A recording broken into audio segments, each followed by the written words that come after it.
यं ब्रह्मा वरुणेन्द्ररुद्रमरुतस्त्वन्वन्ति दिव्यैस्तवैर्वेदैः साङ्गपदक्रमोपनिषदैर्गायन्ति यं सामगाः ध्यानावस्थिततद्गतेन मनसा पश्यन्ति यं योगिनो यस्यान्तं न विदुः सुरासुरगणाः। देवाय तस्मै नमः।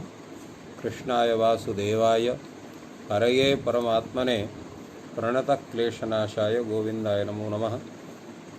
संस्कृत शौर्यम इस समूह से संबद्ध सभी विद्वद्गण, सभी शास्त्र प्रेमीगण, सभी शास्त्र जिज्ञासुगण एवं संस्कृत शौर्यम इस समूह के संस्थापक एवं प्रबंधकगण, आप सबको प्रणाम करते हुए, साधुवाद करते हुए आज के इस ज्ञान सत्र को प्रारंभ कर रहे हैं। अभी तक तिगंत में हम लोगों ने सभी लघु सिद्धांत से संबद्ध धातुओं का अध्ययन कर लिया है।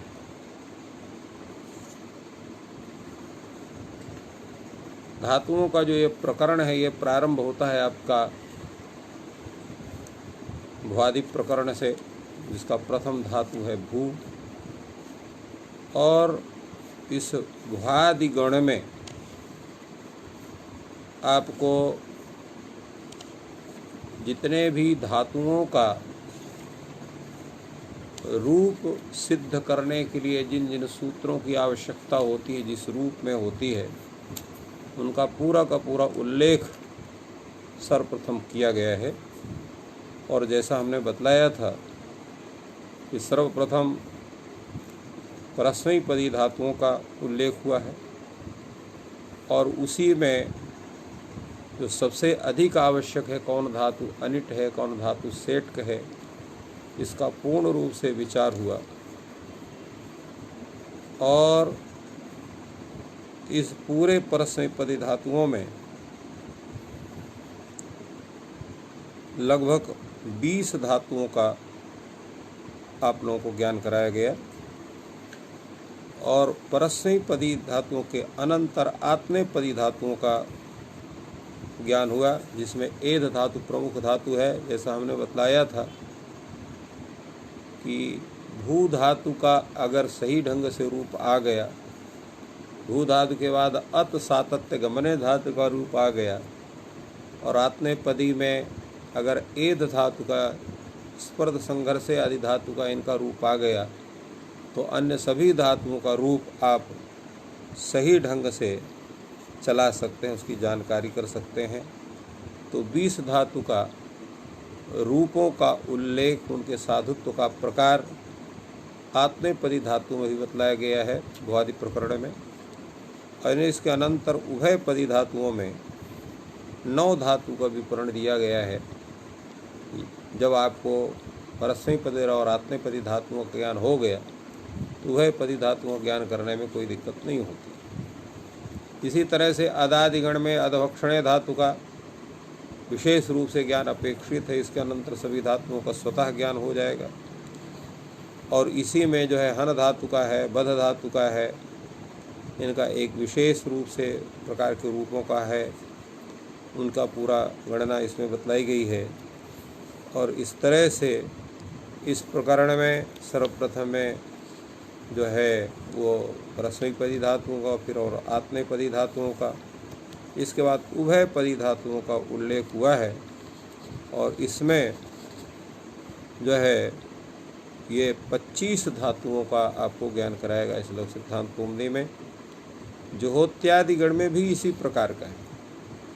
पहले जैसे हु दाना दनेओ धातु है, इसके पूरे रूपों को आपको बतलाया गया। और इसी में जो है भी धातु है, उसका रूप बतलाया गया। इसमें भी पहले परस्मैपदी है, फिर आत्मेपदी है, और इसके बाद फिर उभयपद धातु है। इस उभयपद धातु में आपको जो है णिजिर शौचे धातु है, जिसका रूप आपको बताया गया। कुल धातुएं इसमें 11 धातु हैं जिनका उल्लेख हुआ है। इसके अनंतर दिवादिगण है। दिवादिगण में भी पहले परस्मैपद, फिर आत्मेपद, और फिर इसके बाद उभयपदी धातुएं हैं। परस्मैक पद में 27 धातुएं हैं और आत्मनेपद पद में 4 धातुएं हैं। नहीं, कुल धातु जो है आपकी दिवादिगण में ये 27 धातुएं कुल दिवादिगण में हैं। स्वादिगण में मात्र केवल 4 धातुएं हैं जिनका उल्लेख हुआ है। इसमें सुई अभिशवय धातु मुख्य है जिसके रूप में बतलाया गया है। और तुदादिगण में, जिसमें तुदादिभ्यास है, श प्रत्यय और प्रथम धातु है, जैसे हमने कई बार बतलाया है कि दिवादिगण के पश्चात जितनी भी धातुएं हैं इनमें आदि में सभी में उभयपदी धातुओं का उल्लेख है, चाहे आपका स्वादिगण हो चाहे तुदादिगण हो। तुदादिगण में भी अधिकतम संपूर्ण धातुएं 10 धातुओं का उल्लेख है जिनका विषय में विचार हुआ है। ये 10 धातु ये उभयपदी के रूप में है और संपूर्ण जो धातुएं हैं इसमें पर्याप्त धातुओं का हुआ है। इसमें 45 धातुओं पर विचार हुआ है पूरे तुदादिगण में। रुधादिगण में भी शुरू में जो है उभयपदी धातुओं को और कुल मिलाकर के 22 धातुओं पर इसमें परिचय हुआ है। उनका सबका विशेष बतलाया गया, सबका रूप आप लोगों ने चलाया है। और तनादिगण में, जिसमें कि ये उब्रकरण है तन विस्तारे धातु का, जिसमें तनोति तनुतः तन्वन्ति और तनुते तन्वाते तन्वते इत्यादि रूप आप चलाए हैं। इनमें से ये कुल 8 धातुएं हैं जिनका रूप आप लोगों ने चलाया, इनको सिद्ध किया। और क्रादिगण में, जिसको अभी अभी थोड़ी कुछ दिन पहले पूरा हुआ है, कुल 22 धातुएं हैं जिसमें सबसे ज़्यादा उभयपदी धातु हैं। और आपका ये 3-4 धातु केवल परस्मैपदी हैं, कुश धातु और अश धातु, मुष धातु और ज्ञा धातु, और एक धातु उभयपदी है, वह आत्मनेपदी है, वह है भृंग संभक्तु। बाकी सब की सब 22 धातुओं में इन 5 धातुओं को छोड़ दीजिए तो पूरे 17 धातु वो उभयपदी। चुरादिगण में बहुत ही संक्षेप में उल्लेख हुआ है, जबकि सिद्धांत कौमुदी चुरादिगण काफ़ी बड़ा है। भवादिगण के बाद सबसे बड़ा गण है वो दिवादिगण, उसके बाद फिर चुरादिगण है। परंतु यहाँ बल्कि चुरादिगण दिवादिगण से भी बड़ा है सिद्धांत कौमुदी, बहुत धातुओं का उल्लेख है। भवादि तो सबसे बड़ा है जिसमें कि 1010 धातुओं का लगभग उल्लेख है। और इसी तरह से ये काफ़ी बड़ा है। चुरादिगण में मात्र यहाँ केवल 3 धातुओं की गणना हुई है, एक चुर स्ते कथ वाक्य प्रबंधे और तीसरा गण संख्या ने। इन तीनों में उनको एक वैशिष्ट्य इन्होंने बतलाया है और इसका उल्लेख हुआ है। तो इतना हम लोगों ने ये 9 गणों में 10, इसको 10 गणी भी कहते हैं, कुछ लोग 9 गणी भी कहते हैं।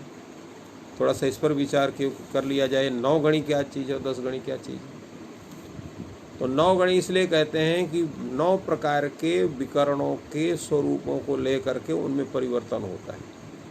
यद्यपि 3 गण में तो एक ही विकरण है, शप विकरण है, जैसा हमने बतलाया था कि भुआदिगण में, अदादिगण में, ज्योत्यादिगण में केवल शप विकरण है, किंतु शप की सत्ता तीनों जगह है। एक जगह जो वहाँ पर जो है शप की पूर्ण सत्ता है और एक जगह जो है वो लुक के रूप में है और एक जो है श्लू के रूप में है। तो लुक होने से विशेष कार्य की संपत्ति होती है और श्लू होने पर विशेष कार्य की संपत्ति होती है। इसलिए दोनों स्वरूपों में इनको हम ज्ञान करते हैं। और अन्यत्र क्रियादिगण तक आप जो क्रातिभ्यासना सबसे बाद में है, तो इनका उल्लेख होता है जिसमें प्रत्येक का विकर्ण के स्वरूप कर अंतर है। णिच जो है ये विकर्ण नहीं है, इसलिए इसको तादृश रूप में 9 गणी के रूप में इसकी गणना नहीं करते हैं। किंतु जो धातु पाठ है वो 10 गणों में किया गया है। 10 गणों के स्वरूप भिन्न भिन्न हैं और ये जो णिच है ये स्वार्थिक णिच है, जिसका हमने णिच प्रकरण में हमने व्याख्यान किया था। तो इस कारण से इसको भी 10 गण के आधार उसको 10 गणी भी कहा जाता है। तो ये उल्लेख है इसका। अब आज से आप लोग जो प्रारंभ कर रहे हैं वो सनाद्यंत धातु रूपों का ग्रहण कर रहे हैं। कि सनाद्यंत धातु रूपों के विषय में जानकारी करना आवश्यक है, क्योंकि सनाद्यंत धातु रूप का भी एक विशेष रूप से स्थान है, उनका भी एक स्थिति है। तो ये 12 जो है ये माने जाते हैं, जिसमें कुछ का तो उल्लेख आपका हो गया, जैसे आय प्रत्यय हो गया है। कुछ का उल्लेख लघु सिद्धांत कौमुदी में नहीं भी, जैसे ऋणिंग प्रत्यय इत्यादि का नहीं है, कहीं कुछ चीज़ों का नहीं है, परंतु ऋणिंग प्रत्यय का भी हो चुका है। कमे ऋणिंग आप लोगों ने पढ़ा है। तो ऐसे बहुत से हैं जिनका उल्लेख हो गया। ये कुछ प्रत्यय जैसे णिच प्रत्यय है, प्रेरणार्थक णिच। णिच जो है 2 प्रकार के हैं, एक स्वार्थिक णिच है, प्रेरणार्थक णिच। तो स्वार्थिक णिच जो है वो चुरादिभ्य आदि सत्यापाश इत्यादि रूप सूत्र से आपने जो पढ़ा है, वो णिच जो है आपका वो स्वार्थिक है।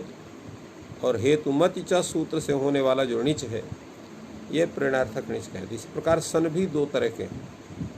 एक गुप्तिज कितभ्या सन सूत्र से जो सन प्रत्यय हो रहा है वो भी स्वार्थिक है, किंतु धातु क्रमणा समान कर्तिकाद इच्छायाम वा इस सूत्र से जो हो रहा है सन प्रत्यय, तो वो जो है वो स्वार्थिक नहीं है, वो इच्छार्थक स्वन है। यंग प्रत्यय एक ही प्रकार का है, 2-3 प्रकार का नहीं है। इसलिए ये जो है जहाँ पर पौनःपन्य और भृषार्थ अतिशयार्थ द्योतित होता है वहाँ पर यंग प्रत्यय होता है। और इसी प्रकार यंगलुग भी होता है। यंगलुग एक विशेष रूप से विधान है, इसके विषय यंगलुग प्रकरण में विशेष चर्चा हम करेंगे। और नाम धातु, नाम धातु का मतलब होता है नाम एव धातु यस्मिन असौ नाम धातु। नाम माने, नाम के 2 अर्थ हैं। नाम का अर्थ सुबंत भी होता है, नाम का अर्थ सुबंत भी होता है। नाम आख्यात उपसर्ग निपाता में जो नाम शब्द है, और आख्यात शब्द वहाँ तिगंत का बोधक है, नाम शब्द वहाँ पर सुबंत का बोधक। तो क्यों यहाँ पर सुबंत ही वहाँ पर धातु बनता है। सुपा आत्मना क्यच लिखा है, वहाँ लिखा है कि सुबंतात इच्छायाम अर्थ क्यच से, सुबंत से होता है, सुबंत ही वहाँ पर धातु बनता है। तो इसलिए नाम धातु, नाम एव धातु यस्मिन असौ नाम धातु, वो नाम धातु प्रकरण कहलाता है, जिसमें वो नाम ही धातु बन जाता है उस प्रत्यय विशेष के लगने से। इसमें कई प्रत्ययों का विधान है, क्यच का भी है, क्यंग का भी है, काम्यच का भी है, ऋंग का इत्यादि भी है। इसमें और भी बहुत से प्रत्यय हैं। किप प्रत्यय का भी विधान होता है, कई अनेक प्रत्यय हैं जिनका विधान होता है। तो इन प्रत्यय इसी प्रकार जो है कंडवादिभ्यो यक सूत्र है, जो कंडवादि गणपति शब्द हैं उनमें यक प्रत्यय का विधान करता है, ये भी एक है। इसके बाद फिर जो है तो ये इतने जो मुख्य प्रकरण हैं ये स्वतंत्र प्रकरण, बाकी जितने भी द्वादशामी सनादयः जो कहा गया है, ये जो 12 प्रकार के सनादि हैं, उन सनादियों का जो उल्लेख हुआ है तो उनमें ये जो णिच है, सन है, यंग है, और आपका क्यच, काम्यच, क्यंग, ऋणिंग, क्युप इत्यादि ये सब इनका उल्लेख इसमें भिन्न भिन्न से है। तो इन प्रकरणों का एक विशेष, जैसे आप लोग वृत्ति शब्द के विषय में अभी आगे पढ़ेंगे, जहाँ पर समास प्रकरण के समय पर कृत्तधिक कृत्तधिक समासैक से शनाद्यंत धातु रूपा पंचवृत्तया, सनादि इनको ही पंचवृत्ति के रूप में लिया गया है। तो उनका आज हम लोग इसका अध्ययन प्रारंभ कर रहे हैं। तो आज ये सबसे पहले जानना आवश्यक है, इसमें 2-3 चीज़ों की जानना आवश्यक है ण्यंत प्रकरण में, कि इसमें 2 कर्ता हैं, एक प्रयोज्य कर्ता है, एक प्रयोजक कर्ता है। प्रयोज्य कर्ता कौन है, प्रयोजक कर्ता कौन है? तो प्रयोज्य कर्ता है जिसको आप प्रेरित करें। तो प्रेरित करने, जो प्रेरित हो रहा है वो प्रयोज्य करता है, और जो प्रेरित कर रहा है वो प्रयोजक करता है। कर्ता का अर्थ वही है, कर्ता संज्ञा उन्हीं की होती है। किसकी होती कर्ता संज्ञा? तो स्वतंत्र कर्ता, क्रियायाम स्वातंत्रेण विवक्षितः अर्थः कर्ता स्यात्। क्रिया में जो स्वतंत्र रूप से विवक्षित अर्थ है उसकी कर्ता संज्ञा होती है। अब यहाँ पर क्रिया दो तरह की आपको उपस्थित होंगी। एक प्रयोज्यकर्ता की क्रिया जिसे देवदत्ता भवति, तो देवदत्ता भवति यहाँ जो सत्तार्थक क्रिया है उसमें स्वतंत्र रूप से विवक्षित देवदत्त है, किंतु तम यज्ञदत्ता प्रेरयति इति यज्ञदत्ता देवदत्तम भावयति। तो यहाँ जो यज्ञदत्त है वो प्रेरणा क्रिया में स्वतंत्र रूप से विवक्षित है, इसलिए दो तरह के यहाँ पर कर्ता हुआ। एक कर्ता है जो प्रेरक है, जिसको प्रेरित किया जा रहा है, वो प्रेर्य करता है, वो भू धातु का करता है। और एक प्रेरक करता है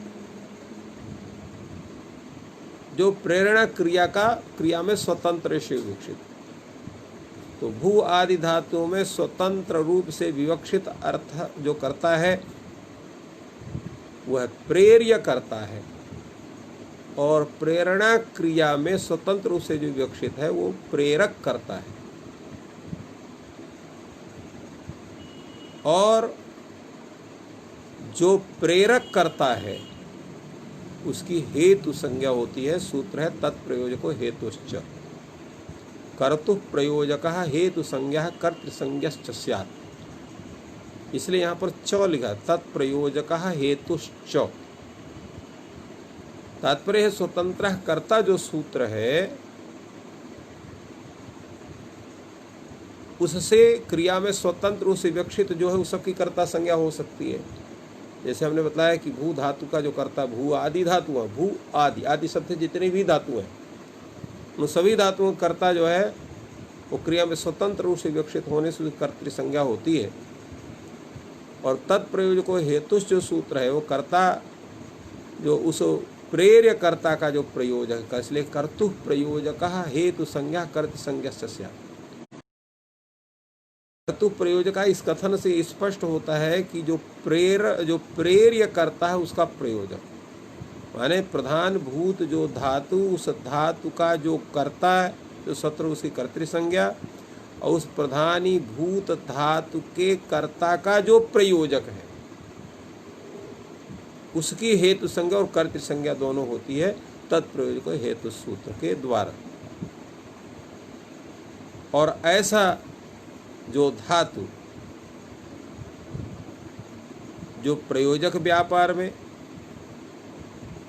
और प्रेषणादि में जो उसके वाच्य में वाच्य धातु, अर्थात प्रयोजक व्यापार में प्रेषणादि में जो उसके वाच्य हो उसमें स्थित हो, ऐसा जो श्रेणिच प्रत्यय होता है हेतुमति च सूत्र से। हेतुमति च प्रयोजक व्यापारे प्रेषणादौ वाच्य धातोरणि स्यात्, मैंने प्रयोजक व्यापार प्रेषणादि के वाच्य में अर्थात इस अर्थ में विद्यमान जो धातु उससे णिच प्रत्यय होता है। अर्थात णिच का अर्थ क्या हुआ? प्रयोजक व्यापार और प्रेषणादि, मुख्य रूप से प्रेषणादि, प्रयोजक व्यापार में स्थित प्रेषणादि वाच्य रहने पर धातु से णिच प्रत्यय होता है। इसका जो लौकिक विग्रह है वह भवंतम प्रेरयति भावयति। तो भवंतम प्रेरयति भावयति में यहाँ पर भू धातु है जिसको हम उसका मुख्य जो हम अर्थ करेंगे देवदत्त, जैसा हमने पहले कहा था देवदत्ता भवति। तो भू धातु का स्वतंत्र रूप से विवक्षित अर्थ विवक्षित व्यक्ति विशेष कौन है? देवदत्त, इसकी कर्ता संज्ञा हो रही है। तम यज्ञदत्ता प्रेरित, इसको यज्ञदत्त प्रेरित कर रहा है। तो यज्ञदत्त यहाँ प्रयोजक करता है। क्यों प्रयोजक करता है? कि तत्प्रयोजक हेतु सूत्र उसके हेतु संज्ञा, इसलिए हेतु भी है और प्रयोजक भी है, वो प्रेरित करता है। तो प्रयोजक करता, प्रेरणा क्रिया का करता, ये दोनों रूप से उसको कह सकते हैं। और ऐसी स्थिति में इन सब के अर्थों को लेकर के उपस्थित होने वाला जो प्रत्यय है वो णिच प्रत्यय है जो हेतुमति च सूत्र से हो रहा है। इसलिए यहाँ पर भू धातु से जो णिच प्रत्यय होगा वो प्रयोजक व्यापार और प्रेषणादि सभी अर्थों को लेकर के यहाँ उपस्थित हो रहा है। तो उस भूधा से जब णिच प्रत्यय करेंगे भू णिच बनेगा। णिच की आर्धातुक संज्ञा होगी और आर्धातुक संज्ञा होने के बाद उसका अनुबंध लोप होने के बाद भू इस अवस्था में और जो है अचोणिति सूत्र से वृद्धि होकर के भावी ये रूप बनेगा। और भावी इस रूप की धातु संज्ञा होगी सनाद्यंता धातुवा। तो सनाद्यंत जो धातु रूप है जो है उनकी धातु संज्ञा होती है, ये धातु संज्ञा हो जाएगी। धातु संज्ञा होने पर तब इससे वर्तमान लट से लट लकार लाएंगे। लट में प्रथम पुरुष एकवचन में ती प्रत्यय लाएंगे, भावी ती बनेगा। ती की सार्वधातुक संज्ञा, कर्तर शब्द से शब्द, शकार पकार की संज्ञा, भावी आती। अब अ जो शब्द वाला आ है उसकी भी सार्वधातुक संज्ञा तीन से सार्वधातुकम से करेंगे और सार्वधातुक संज्ञा करने के पश्चात सार्वधातुक अर्धातुक सूत्र से गुण होगा भावी के ई को। तो ई को गुण क्या होगा? ए हो जाएगा। तो भावे आती बनेगा। ए जो है वैसे आय आदेश करेंगे तो भाव आय आती वर्ण सम्मेलन करेंगे भावयति। तो इस तरह से ये रूप बनता है। तो भावयति सह भावयति, तौ भावयतः तम भावयन्ति, त्वं भावयसि, युवां भावयथः, यूयं भावयथ, अहं भावयामि, आवां भावयावः, वयं भावयामः। तो ये तो रूप बन गया, परंतु इनमें हम ये प्रयोजक व्यापार को लेकर के पृथक पृथक स्वरूप ऐसा कैसे बनाएंगे? तो जैसे देवदत्तः भवति तम यज्ञदत्तः प्रेरयति, यज्ञदत्तः देवदत्तम भावयति। यहाँ देवदत्तम होगा। क्यों होगा देवदत्तम? क्योंकि भू धातु जो है अकर्मक क्रिया है। तो अकर्मक क्रिया होने के कारण यहाँ पर गतिबुद्धि प्रत्यासार शतकर्मा कर्मकाणा मणिकर्ता सणव सूत्र से जो प्रेर्य करता है उसकी कर्म संज्ञा होगी, कर्मण द्वितीया से द्वितीया होगी। और उसके बाद देवदत्तम भाव यज्ञ दत्ता देवदत्तम भावयति होगी। अब देवदत्त यज्ञ दत्तौ भवतः तम विष्णुदत्तः प्रेरयति। नहीं, देवदत्तः भवति तम विष्णुमित्रः यज्ञदत्तश्च प्रेरयतः, ऐसा बनाना पड़ेगा। इति यज्ञदत्त विष्णुमित्रौ भावयतः। कम भावयतः? देवदत्तम भावयतः।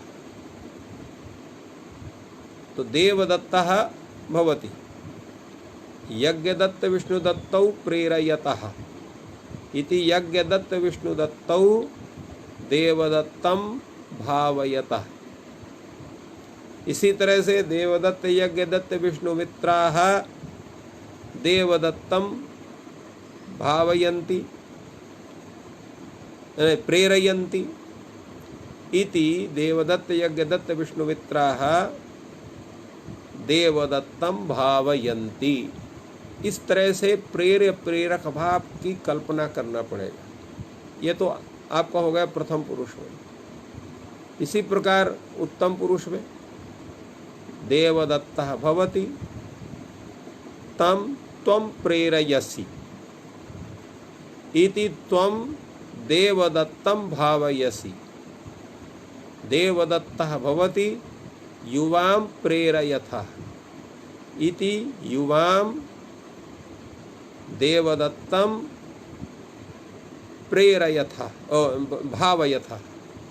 इसी प्रकार बहुवचन में यूयं देवदत्तं प्रेरयथ इति यूयं देवदत्तं भावयथ। अहं देवदत्तं प्रेरयामि इति अहं देवदत्तः भवति अहं देवदत्तं प्रेरयामि इति अहं देवदत्तं भावयामि। आवां देवदत्तं प्रेरयावः इति आवां देवदत्तं भावयावः। वयम देवदत्तम प्रेरयामः इति वयम देवदत्तम भावयामः। तो इस तरह से हमको प्रत्येक की परिकल्पना करनी पड़ेगी कि हम कैसे उसको बनाएंगे। इसी प्रकार क्री धातु को लेकर के, अभी तो भू धातु को हमने आप लोगों से बनाया। दूसरे क्या है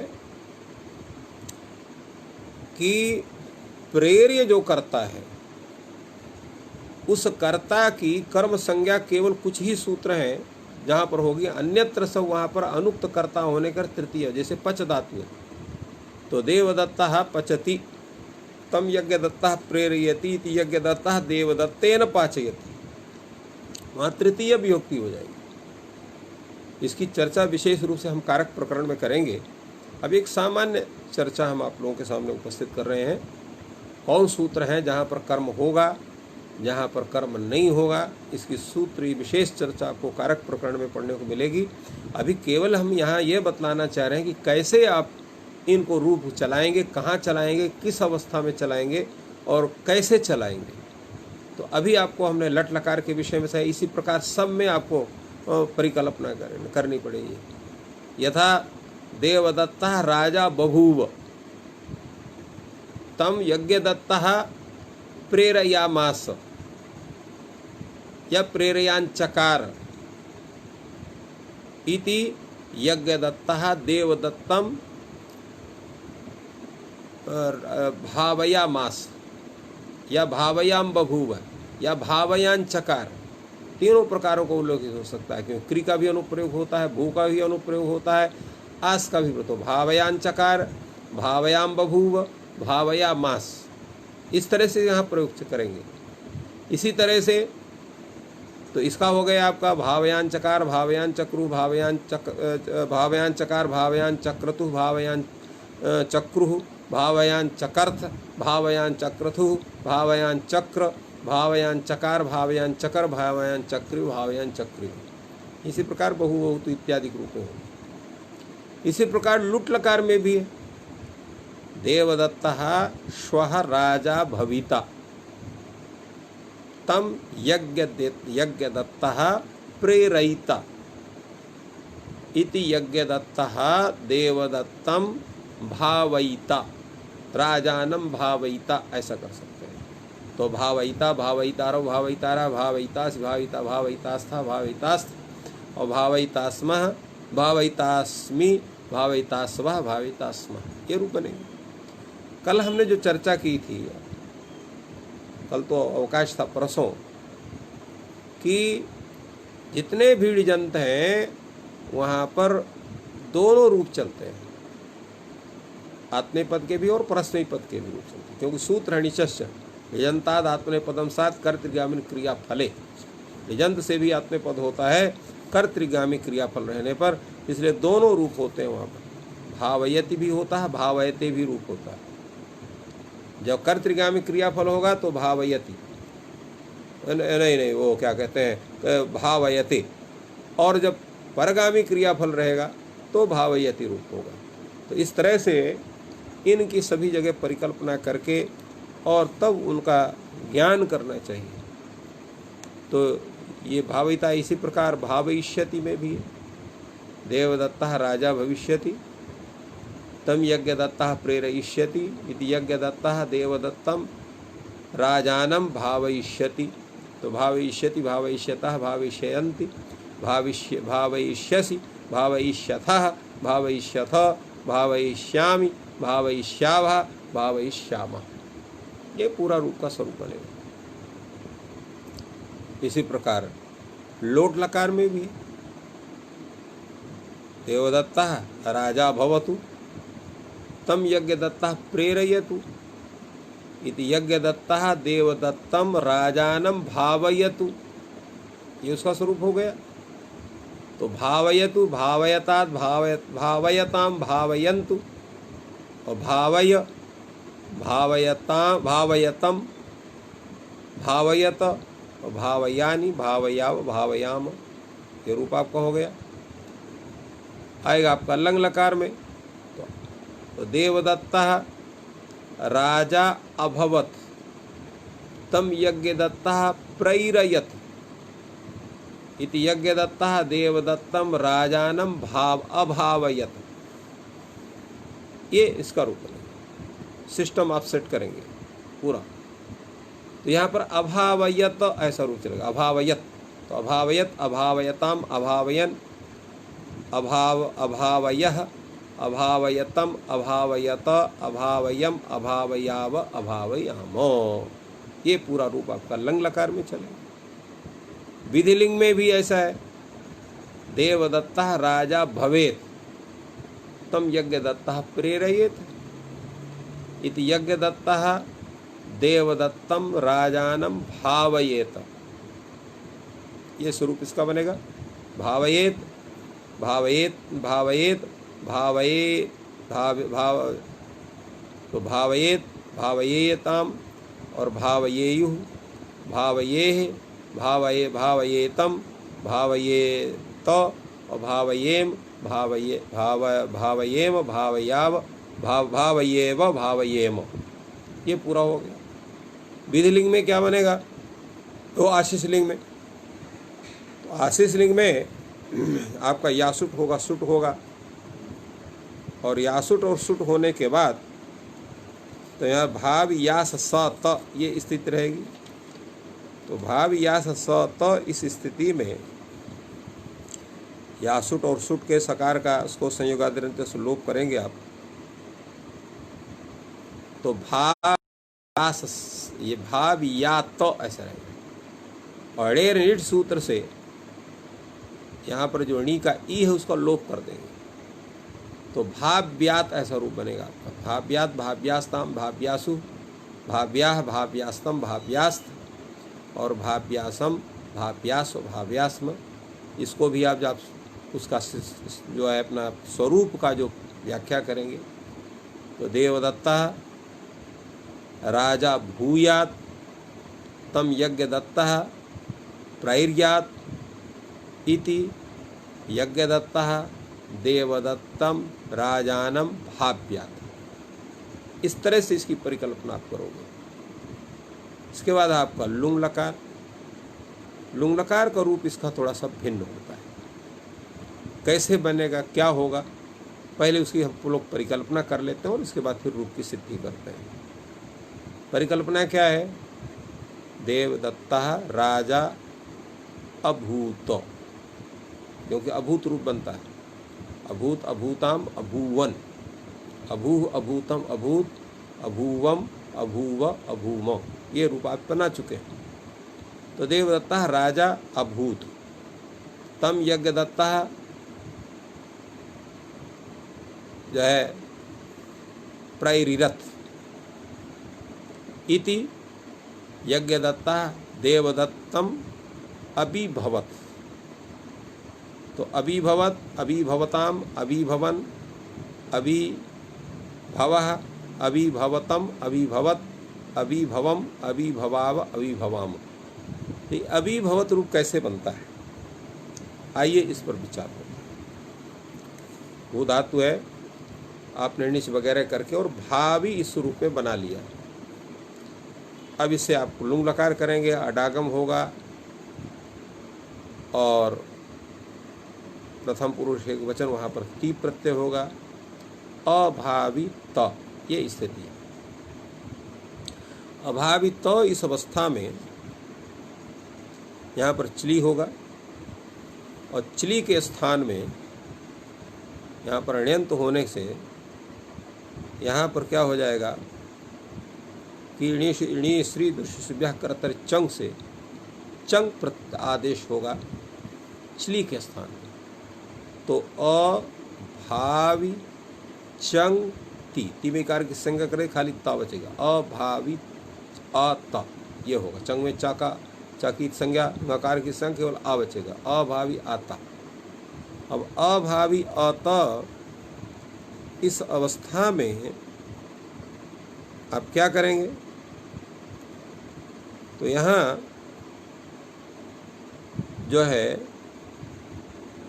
तो णेनिट से आपने णी का लोप कर दिया और तो क्या होगा वहाँ पर? अभो आति ये बनेगा। अब यहाँ पर जो है ह्रस्व से पहले यहाँ पर क्या नारायण है वहाँ पर द्वित्व करेंगे चंग से, द्वित्व हो जाएगा और द्वित्व करके ह्रस्व करके अ बू भू आता ये बनेगा। अब सूत्र लग जाएगा यहाँ पर, पहले जो है सूत्र लग जाएगा आपका जो है जो इसको सनबद्ध भाव का सन्नो लिंग चंग परे नवलोपे सूत्र से सनबद्ध भाव होगा। सनबद्ध भाव होने के बाद सूत्र लगेगा ओह पुयण जपरि। इसका अर्थ है शनि परे यदंगम तत् अभ्यासोकारस्य इत स्यात् पवर्ग यण जकार जकारेषु अवर्ण परेषु परतः। सूत्र कहता है कि सन परे रहते जो अंग, क्योंकि सनबद्ध भाव हुआ है तो यहाँ सन परे मान लिया गया और उसका अवयव अभ्यास कौन होगा? भू होगा, भू, क्योंकि यहाँ पर उसको अभ्यास चर से जो है यहाँ पर जस्त आदि होकर के भू बन गया है। तो अभू भू आता ये स्थिति है। तो आ भू भू आ बू भू आ, इस स्थिति में यहाँ पर अभ्यास है बू, उसका उकार है, उसके स्थान में क्या होगा? इत्त होगा। क्या पर रहते? या तो पवर्ग हो या तो यण हो या तो जकार हो। तो पवर्ग यण जकार अवर्ण परे रहते पवर्ग और पवर्ग यण जकार के परे रहते। तो यहाँ क्या है? यहाँ पवर्ग परे, यहाँ पर अवर्ण परे, यहाँ पर पवर्ग है, भा है, भू है। तो क्योंकि यहाँ पर भव उसको गुण अवादेश तो भव हो जाता है, तो भव होने से यहाँ पर अवर्ण परक आपका पवर्ग हो जाता है, क्योंकि भू का भू है, उसको गुण होंगे तो अवा आदेश हुआ है, तो भव हो तो अ बू भव आता ये स्थिति बनेगी। तो अवर्ण परक है यहाँ पर भा का आ, अवर्ण परक है भा पवर्ग में, तो उसके पर रहते हैं यहाँ पर जो भू का जो ऊ है उसको इत्त हो जाएगा। तो अ बी भा व आ त बनेगा और दीर्घो हलो क्या कहते हैं दीर्घ यहाँ पर अभ्यास को हो जाएगा दीर्घो लघु सूत्र से। तो अभी भवत ये आपका रूप बनेगा। फिर से इसको सुन लीजिए।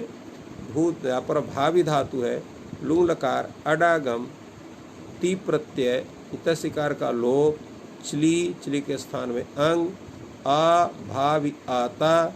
अब यहाँ पर सनबद्ध भाव होगा, सनबद्ध भाव हो करके यहाँ पर जो ढेर निष्ठ है इट का लोप होगा। द्वित्वाभ्यासादि का कार्य होने पर अ बू भव आता ये है।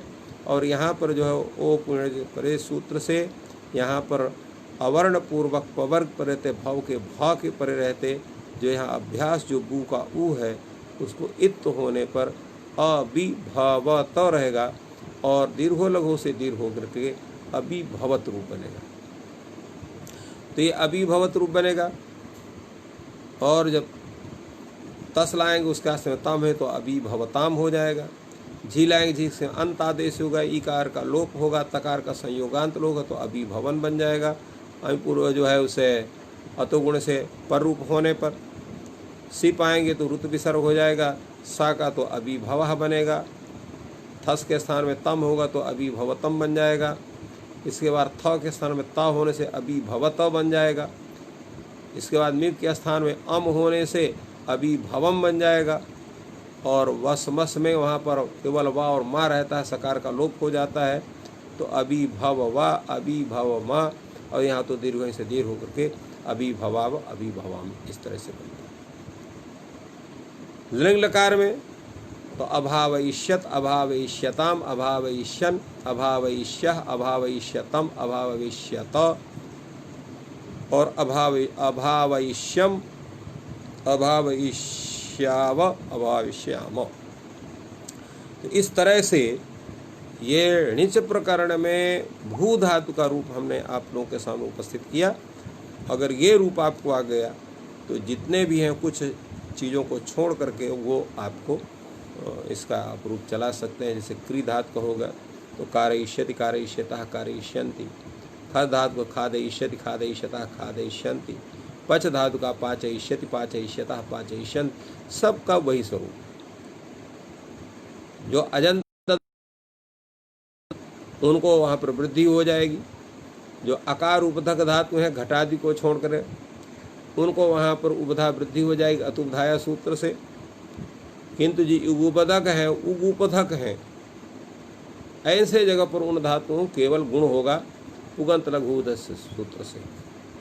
जैसे रुद धातु है तो उसका रोदयति रोदयतः रोदयंती बनता है, क्योंकि वहाँ पर उपधा गुण हो जाएगा। रोदिति रोदिति वहाँ रूप बनता है आपका। तो इस तरह से इनके रूप का स्वरूप है। परंतु एक प्रश्न पुनः उठता है कि जो दीर्घ आकारांत जो धातु हैं उनका रूप आप कैसे चलाओगे, उनके रूप चलाने की प्रक्रिया क्या होगी, रूप की सिद्धि की प्रक्रिया क्या होगी। तो उसके विषय में चर्चा करने के लिए यहाँ पर ग्रंथकार ने आकारांत धातु को उपस्थापित किया। ष्ठागति निवृत्तौ, ष्ठागति निवृत्तौ ये शोपदेश धातु है। धात्वादेश से श के स्थान में दंत सकार होगा। और एक परिभाषा है निमित्तापाय नैमित्तिकस्याप्य पायः। इस परिभाषा के आधार पर जो वहाँ पर था को ठकार का निमित्त जो मूर्धन्य शकार है जो वो हट गया तो उसके नैमित्तिक जो ये ठकार वो भी हट जाएगा। तो वहाँ पर ठ की जगह पर थ दिखाई पड़ेगा, स्था यह रूप रहेगा। तो स्था इस अवस्था में यहाँ पर जो है जब आप णिच प्रत्यय करेंगे, जैसे देवदत्तः तिष्ठति तम यज्ञदत्तः प्रेरयति इति यज्ञदत्तः देवदत्तम स्थापयति, ये उसका प्रक्रिया का स्वरूप होगा। तो जब ये प्रेरणा का स्वरूप बनेगा तो स्था धातु से वहाँ पर हेतुमच सूत्र से आप णिच करेंगे, णिच में केवल ई बनेगी बचेगा। तो अस्था ई ये स्थिति रहेगी। अस्था ई इस अवस्था में सूत्र आपका उपस्थित होगा अर्त्री ह्री ब्लीरी नुई श्मायाताम पुंगणव। ये सूत्र कहता है कि री धातु है, री धातु है, ब्ली धातु है, री धातु, क्नुई धातु है, क्षमाय धातु है और क्षमाई धातु है और आताम, माने जितने भी आकारांत धातु हैं सबको पुक का आगम होता है णी के परे रहते हैं। तो यहाँ पर भी णी प्रत्यय, णी अर्थात यहाँ पर ई, णी का मतलब है नकारित संज्ञा ई, तो उसके परे रहते यहाँ पर धातु जो स्था है उसको पुक का आगम होगा। पुक क्या कित है, तो कित होने से अपने उद्देश्य के अंत्य में होगा आद्यंतो टकतो के नियमानुसार। तो स्थाप ई ये स्वरूप बनेगा। वर्ण सम्मेलन करेंगे तो स्थापि, तो स्थापि इस अवस्था में इसकी धातु संज्ञा होगी स्नाद्यंता धातुवा से और रूप उसी तरह से चलती। स्थापयतः स्थापयन्ति स्थापयसि स्थापयथ स्थापयथ स्थापयामि स्थापयाव स्थापयाम। लिट लकार में स्थापयान चकार स्थापयान चक्रतु स्थापयान चक्रुः स्थापयान चकर्थ स्थापयान चक्रतु स्थापयान चक्र स्थापयान चकार स्थापयान चकर स्थापयान चक्रिव स्थापयान चक्रिम। लुट लकार में स्थापयिता स्थापयिता स्थापयितारो स्थापयितारः स्थापयितासि स्थापयितास्था स्थापयितास्थ स्थापयितास्मि स्थापयितास्वः स्थापयितास्मः स्थापयिष्यति स्थापयिष्यतः स्थापयिष्यन्ति स्थापयिष्यसि स्थापयिष्यथः स्थापयिष्यथ स्थापयिष्यामि स्थापयिष्यावः स्थापयिष्यामः। ये होगा लिट लकार करूँ। लोट लकार करूँ स्थापयतु स्थापयताम स्थापयन्तु स्थापय स्थापयतात स्थापयताम अस्थापयतम स्थापयत स्थापयाम अस्थापयानि स्थापयाव स्थापयाम। लंग लकार का अस्थापयत स्थापयताम स्थापयन स्थापयः स्थापयतम स्थापयत अस्थापयम स्थापयाव स्थापयाम। तो ये आपका लंग लकार का। विधिलिंग का स्थापयेत स्थापयताम स्थापयेयुः स्थापयः स्थापयेः स्थापयेत स्थापयेतम स्थापयेत स्थापयेयम स्थापयेव स्थापयेम। और आशीष लिंग में जैसे हमने बतलाया था कि णिच का लोप हो जाता है तो स्थाप्या स्थाप्यात स्थाप्यास्तम स्थाप्यासु स्थाप्या स्थाप्यास्तम स्थाप्यस्त स्थाप्यास्त और स्थाप्यासम स्थाप्यास्व, स्थाप्यास्व, ये रूप बनेगा। जब आप लुंग लकार लाएंगे तो लुंग लकार में इसका क्या रूप बनेगा, चलिए उस पर हम लोग विचार करते हैं। तो अस्थापी धातु का स्वरूप अस्थापी है। लुंग लकार आया, अडागम हो गया, अस्थापी ला, ला के स्थान में ती प्रत्यय करेंगे, तिकार में ती की कार की संज्ञा करेंगे, ता बचेगा। तो अस्थापिता। चिली होगा, चिली के स्थान में यहाँ पर भी चंग होगा, नी से करते चंग से, चंग में खाली अ बचेगा। सर्वत भाव होगा, सर्वत गणेर से अपनी का लोप कर देंगे। तो स्थाप ईता, स्थाप आ ता ऐसा बनेगा, क्योंकि नीच का लोप आपने कर दिया। अब यहाँ द्वित्व करेंगे, तो द्वित्व होने पर यहाँ पर शर पूर्वा खया से केवल थ शेष रहेगा, सकार का लोप हो जाएगा। तो क्या बचेगा आपका, स्थाप आ ता, ये। अब ये जो था का जो आ है, जो दीर्घ है, तो उसको यहाँ पर ह्रस्व सूत्र से ह्रस्व कर देंगे, तो ह्रस्व आ हो गए। जब ह्रस्व आज हो जाएगा तब यहाँ पर सूत्र लग जाएगा तिष्ठते रित। अच्छा, तो यहाँ ऐसा नहीं, यहाँ पर जो है ये सूत्र लगेगा द्वित्व के पहले लगेगा। स्थाप ई आता, इस अवस्था में ही यहाँ पर तिष्ठते सूत्र लग रहा है, क्योंकि सूत्र कह रहा है उबधाया इदादेशस्या चंग परिणव। तो पुनः इसका सुन लीजिए, अवस्था क्या रहेगी जब अचंग वगैरह हो गया है, णी का लोप नहीं हुआ है। तो अस्थाप ई अत, इसी अवस्था में आपको तिष्ठते रित सूत्र से स्था में जो था का आ है, उपधाभूत जो आकार है, उसको इत आदेश हो जाएगा, तो स्थिप बन जाएगा। स्थिप ई आता, अब रे निट से इकार का लोप कर दीजिए और इसको द्वित्व करेंगे तो स्थिति तिस्थि बन जाएगा। हाँ, तो तिस्थिप आता ये हो जाएगा। अब यहाँ ती के ई से जो स्था का सकार है उसको षत्व हो जाएगा, थकार को ष्टुत्व हो जाएगा। तो तिष्ठीप अतिष्ठीप अत, और मिला देंगे तो अतिष्ठिपत। तो अतिष्ठिपत, अतिष्ठिपताम, अतिष्ठिपन, अतिष्ठिपः, अतिष्ठिप बनेगा ना। अच्छा हाँ, तो अतिष्ठिपत, हाँ ठीक है। तो अतिष्ठिपत, अतिष्ठिपताम, अतिष्ठिपन झी में, और सिप में अतिष्ठिपः, अतिष्ठिपतम, अतिष्ठिपत, अतिष्ठिपम, अतिष्ठिपाव, अतिष्ठिपाम। तो ये रूप बन जाएगा आपका लुंग लकार में। और लिंग लकार में तो वही है, अस्थापयिष्यत, अस्थापयिष्यताम, अस्थापयिष्यन, अस्थापयिष्यतम, स्थापयिष्यत, स्थापयिष्यम, स्थापयिष्याम। तो स्थापयिष्यम, अस्थापयिष्याव, अस्थापयिष्याम। तो इस तरह से ये पूरे धातु का रूप बनता है। अब एक रूप जो आवश्यक था, हमने चर्चा किया था, घटादि गण में जो पठित धातु है उनके उभधाभूत जो आकार है उसको ह्रस्व होता है। जैसे यहाँ पर दो धातुओं का, एक धातु का यहाँ पर उल्लेख, दो धातुओं को उल्लेख करते हैं, घट धातु का और ज्ञप धातु का। सूत्र आपका है मिताम ह्रस्व, घटादीनाम ज्ञपादीनाम च उभधाया ह्रस्व स्याणिणौ, घटयति ज्ञप ज्ञापने, ज्ञापने च ज्ञपयति अजिज्ञपत। ये स्थिति है। चलिए कैसे सिद्ध होंगे इन पर हम लोग विचार करते हैं। तो घट धातु है, घट चेष्टायाम, तो घट धातु से आप निच प्रत्यय करेंगे, घट णी बनेगा, डकार की संज्ञा, घट ई। घट ई में यहाँ पर जो है तो वर्ण सम्मेलन, हाँ, तो घट ई इस अवस्था में यहाँ इसके णित होने से अतुपधाय सूत्र से वृद्धि हो जाएगी, और वृद्धि होने से यहाँ एक सूत्र है, तो घटादेव मिता, घटादिगण जो पठित, जो घटादि जो धातुएं हैं उनका मित संज्ञा होती है। उनकी मित संज्ञा होगी तो सूत्र लग जाए आपका मिताम ह्रस्व। तो जो मित धातु है उनको उपधाभूत जो है उसको आकार है उसको ह्रस्व हो जाता है।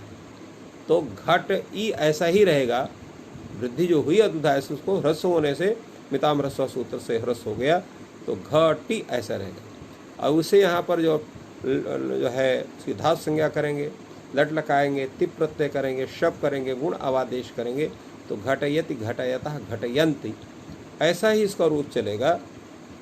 और इसी तरह से बाकी भी इसके रूप जो है घटयान चकार घटयान चक्रतु, इसके बाद जो है घटयिता घटयितारव घटयितारः, इसके अनंतर जो घटयिष्यति घटयिष्यतः घटयिष्यन्ति, घटयतात् घटताम घटयताम इत्यादि, अघटयत घटताम अघटयन। इसी प्रकार घटयेत घटयेताम घटयेयुः और घट्यात घट्यास्ताम घट्यासुः।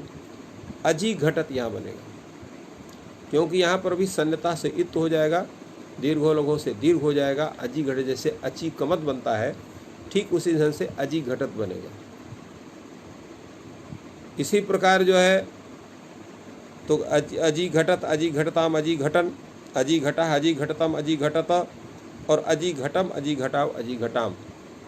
और आगे लिंग लकार में अघटिष्यत अघटयिष्यत अघटयिष्यताम इत्यादि रूप इसका चलेगा। इसी प्रकार जो है ज्ञप धातु है,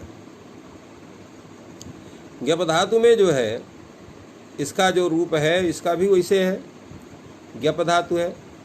तो ज्ञप धातु है, इससे भी जब आप निच प्रत्यय करेंगे ज्ञपणी बनेगा, अणकार की संज्ञा ई और अचोणित नारायण अतुपधाया सूत्र से वृद्धि हो जाएगी। तो वृद्धि होने पर ये जो है ज्ञापी ऐसा रूप बनेगा। एक सूत्र है ज्ञपमिच्च, तो ज्ञपमिच्च से इसको मितवत भाव होता है। तो मितवत भाव होने से मिताम ह्रस्वा से इसको, क्योंकि इसीलिए लिखा है घटादी नाम ज्ञपादी नाम। तो ज्ञपादी गणपठित ज्ञपादी गणपठित हो गया, इसलिए इसको भी ह्रस्व हो जाएगा, तो ज्ञापी ऐसा रहेगा। तो ज्ञपयत ज्ञपयतः ज्ञपयन्ति ये रूप इसका चलता है। अब देखिए यहाँ पर आप कहोगे ज्ञापयति ऐसा, जैसे आज्ञापयति आज्ञापयतः आज्ञापयन्ति ये भी रूप चलता है, तो ये ज्ञपयति रूप क्यों चलेगा? तो देखिए वहाँ पर ज्ञा अवबोधने धातु है, तो ज्ञा अवबोधने धातु से जो है अर्त्री ही ब्लीरी नुई क्षमाया ताम पुंगणो, इस सूत्र से पुक का आगम होकर के ज्ञापी रूप बना है। तो जो वो ज्ञापयत है वो ज्ञपादिगण पठित नहीं है, इसलिए वहाँ पर ज्ञपमिच्च सूत्र से मितवद्भा या मिताम ह्रस्व से ह्रस्वा नहीं हो सकता है। क्यों नहीं हो सकता है? क्योंकि उसका कारण है कि जो है तो ये जो है कृत्रिमा कृत्रिम कृत्रिम जो है उसमें अकृत्रिम जो स्वरूप है उसी का ग्रहण होगा। तो ज्ञप यहाँ पर लक्षण प्रतिपदोक्त से ग्रहण, ये उसका स्वरूप नहीं। यहाँ पर जो ज्ञापी में जो धातु है वो लक्षण हुआ है, और यह जो ज्ञप है ये प्रतिपदोक्त है। ज्ञप ज्ञपने ये धातु है वहाँ पर, इसलिए इसी का ग्रहण होगा, उसका ग्रहण नहीं होगा। तो ज्ञप ज्ञपने धातु, ज्ञप ज्ञापने धातु का यहाँ है, जिसका आपका ज्ञपेति ज्ञपयता ज्ञपयन्ति, ज्ञपयान चकार ज्ञपयान चक्रतु ज्ञापयान चक्रुः, या ज्ञपयिष्यति ज्ञपयिष्यता ज्ञपयिष्यन्ति।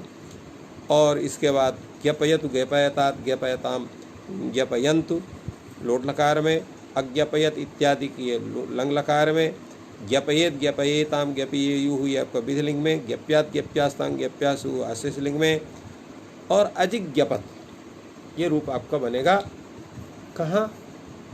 तो ये रूप आपका बनेगा लुंग लकार में। इसका भी है लुंग लकार, जैसे ज्ञपी है आपने लुंग लकार किया, लुंग लकार करने पर आपका जो है वो आपका अज्ञापी और ती होगा, ती में इता शिकार की संज्ञा कर दिया तो ता हो जाएगा। अब चिली करिए, चिली के स्थान में चंग कर दीजिए, और चंग करने पर यहाँ सनवत भाव जब करेंगे, चंग करेंगे सनवत भाव करेंगे, ऋणी का जो है लोप हो जाएगा, चंग से दुत्त होगा, अभ्यास आदि कार्य होगा। और जैसे हमने बताया कि ऋणी के लोप होने के पहले ही सनलोक चरुप लोपे सूत्र से यहाँ पर सनवत भाव होता है, सन्नता से इत्त होगा, दीर्घ लोगों से दीर्घ हो जाएगा। तो दीर्घ होने पर जो है अब यहाँ पर सनबद्ध भाव तो होगा, परंतु दीर्घो लघु से दीर्घ नहीं होगा, नहीं अजीज्ञ पद बनना चाहिए। जैसे अभी ने बताया जो है अजी घटत जैसे बना हुआ, तो अजी घटत तो हो सकता है, किंतु अजिज्ञ पद नहीं हो सकता। क्यों नहीं हो सकता है कि दीर्घो लघु जो सूत्र है, लघु रूप जो है उसी को दीर्घ होगा, यहाँ लघु नहीं है, यहाँ पर संयोग गुरु से उसको गुरु है, क्यों ज्ञप धातु है। तो ज्ञप ज्ञप जज्ञप जब बना तो जज्ञप में ज्ञाक में जया का जो संयोग है उसके पर रहते यहाँ पर जाए, इसलिए इसको यहाँ इत्व तो होगा किंतु दीर्घ नहीं होगा। तो अजिज्ञपत ऐसा ही रूप चलेगा इसका। तो अजिज्ञपत, अजिज्ञपताम, अजिज्ञपन, अजिज्ञपः, अजिज्ञपतम, अजिज्ञपत, अजिज्ञपम, अजिज्ञपाव, अजिज्ञपाम इत्यादि इसका रूप चलेगा। तो इस तरह से ये सनादिगण में आपको जो नारायण ण्यंत में जो आपके सामने जो रूप उपस्थित हुए हैं, यद्यपि यहाँ पर मात्र 4 धातुओं का उल्लेख हुआ है। एक जो है आपका भू धातु का उल्लेख हुआ है जिसका सब सर्वप्रथम है, क्योंकि भू का उल्लेख धातु प्रकरण के जहाँ भी स्वरूप आपको मिलेंगे पहले भू का ही उल्लेख होगा। वादिगण में भू का उल्लेख हुआ, ण्यंत प्रकरण में पहले भू का उल्लेख हुआ, अभी सन्नंत में जाएंगे तो वहाँ भी पहले भू का उल्लेख होगा, सर्वत्र पहले भू का उल्लेख होता है। और ये कहीं कहीं पर अन्य धातुओं का भी उल्लेख है, ऐसा नहीं केवल भू का ही उल्लेख है। तो यहाँ पर भू के विषय में अभिभवत के रूप में चर्चा हुई। फिर ष्ठागति निवृत्तों में आकारांत धातुओं को जो उसका प्रतिनिधित्व ये करता है। इसके अनंतर घट धातु का उल्लेख हुआ जो आपका घटादि गणों का प्रतिनिधित्व करता है। इसके बाद ज्ञप धातु की चर्चा हुई जो ज्ञप आदि धातुओं का प्रतिनिधित्व करते हैं, उनके रूप परिवर्तन होते हैं, कहाँ होते हैं, कैसे होते हैं, इसका पूरा विवेचन आप सबके सामने उपस्थित हुआ। और आज हम इस ज्ञान सत्र को यहीं पूर्णता प्रदान कर रहे हैं और कल हम लोग सन्नंत प्रक्रिया पर चर्चा करेंगे। उसमें कैसे रूपों का परिवर्तन होता है, क्या विशेष व्यवस्था है, क्यों होता है और साथ साथ इनकी आवश्यकता क्या है। आवश्यकता तो इसका भी परिचय हो सकता है कि यहाँ पर जो है ये कहने की क्या आवश्यकता है। तो यहाँ पर क्या है, शब्द संक्षेप है और अर्थ पूरा मिलता है। देवदत्तः भवति तम यज्ञदत्तः प्रेरयति में इतना कहने की आवश्यकता नहीं, केवल देव यज्ञदत्तः देवदत्तम भावयति इतने कहने से ही पूरा रूप हो गया। तो शब्द संक्षेप और वाक्य की चारुता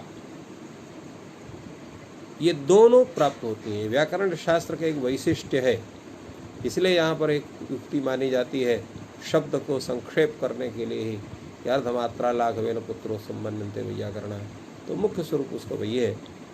तो इसलिए शब्द संक्षेप और अर्थ गौरव, अर्थ का गौरव हो, शब्द संक्षेप हो, वाक्य में चारुता हो, इसलिए इन प्रकरणों की स्थापना है और ये वाक्यों के भेद का भी एक स्वरूप स्थापित होता है। इन शब्दों के साथ आप सबको बहुत बहुत धन्य ज्ञापित करते हुए आज के इस ज्ञान सत्र को पूर्णता प्रदान करते हैं। जय तु संस्कृतम, जय तु भारतम।